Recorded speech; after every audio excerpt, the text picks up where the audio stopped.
आता वाईडर पर्स्पेक्टिव्हमध्ये बघितलं की वाद होत आहे तर वाद हे झाले पाहिजेत आणि त्यातून चांगलं काय ते मुंबईकरांच्या पदरी पडले पाहिजे. पण हे असं होत आहे की केवळ वादाचा भोवरा निर्माण होतो आणि विषय संपतो तर मार्गी लागत नाही. म्हणजे त्याची फलश्रुती काही मिळत नाही आणि तो जो वेळ आहे म्हणजे स्टँडिंगचा वेळ असेल किंवा तो जो कार्यालयीन वेळ आहे तो सुद्धा तिथे सुद्धा मुंबईकरांचा इन्व्हेस्टमेंट आहेच की नाही पैशाची तर तीही फुकट जाते. याकडे आपण कसं पाहतो? आज इम्प्रूव्हमेंट होती. 8-9 विषय फार मुंबईकरांच्या घातक झालेत आणि सत्तेच्या असलेल्या जोरावर आमचं म्हणणं आहे काही घातक निर्णय आहेत जे मुंबईकरांच्या ओपन पेस आहेत ज्या आदित्य ठाकरेंनी त्याच्यावरती आवाज उठवला. किमान त्या तरी वाचवा. ओपन पेस पण जर आपण देऊन टाकायला लागलो, जो रिक्लेनेशन मैदान आहे ज्याच्यामध्ये फुटबॉल मोठ्या प्रमाणात चालतं त्याप्रमाणे त्याच्यावर पण जर तुम्ही वेगळे वेगळे कब्जे करायला लागले तर भले आम्ही विरोधात असू, मोठ्या संख्येने लोकांनी आम्हाला निवडून दिलं आहे, त्यामुळे काही ठिकाणी कडवट विरोध आमचा राहणार आहे. मग तुम्ही आम्हाला काही म्हणा आणि ते मुंबईकरांना दिसतंय. किमान भविष्यातल्या पटलावर तुमच्याबरोबर आम्ही मम म्हटलं असं तरी होणार नाही आणि ते मुंबईकरांच्या भविष्याचं मुंबईकरांना खूप मोठ्या प्रमाणात दिलासा देणार आहे.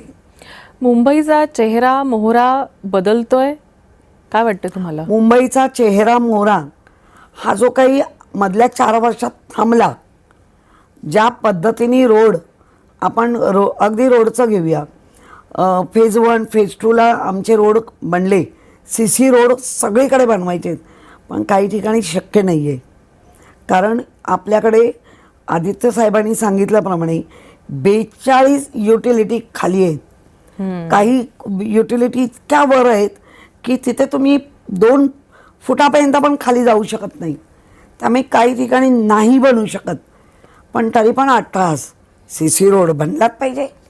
आता माझ्या वॉर्डमध्ये काही 2 मोठे रस्ते CC रोडला होऊ घातले होते पण ते कसे होणार नाही हे अजय चौधरी आमदार आणि मी स्वतः त्यांना दाखवून दिलं. तेव्हा रोडनी तो मास्टिकमध्ये करण्याचा निर्णय घेतला. पण आम्ही थांबलो नाही. अजय चौधरी आणि मी लगेच सेविंगला आम्ही गेलो. बाबा सेविंग किती आहे, मग त्या सेविंगचा तुम्ही फुटपाथवर बनवा म्हणजे जेणेकरून ज्या कामासाठी आलेत तेच पैसे पूर्णतः वापरले गेले पाहिजे.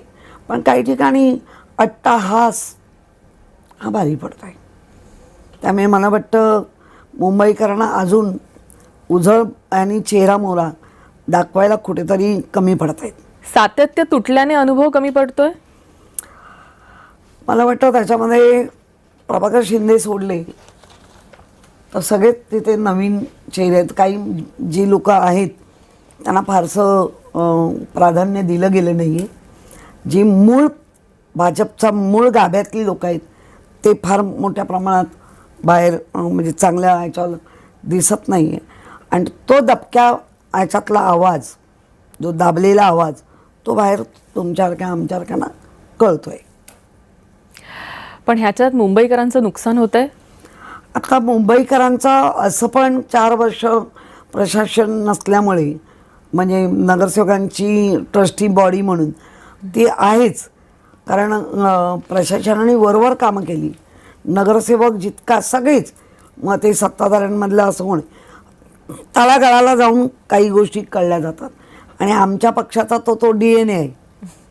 म्हणजे आम्हाला जर उद्या कोणी सांगितलं की या वस्तीमध्ये खाली बसून तुम्हाला जेवायचं आहे तर आम्ही विचार करत नाही. आम्ही विचार करतो अन्न आहे ना आणि ते कोणाच्या घरातून येतो त्यापेक्षा कसं आहे आणि आम्ही ते करतो. म्हणून आमचा DNA हा लोकांबरोबरच आहे.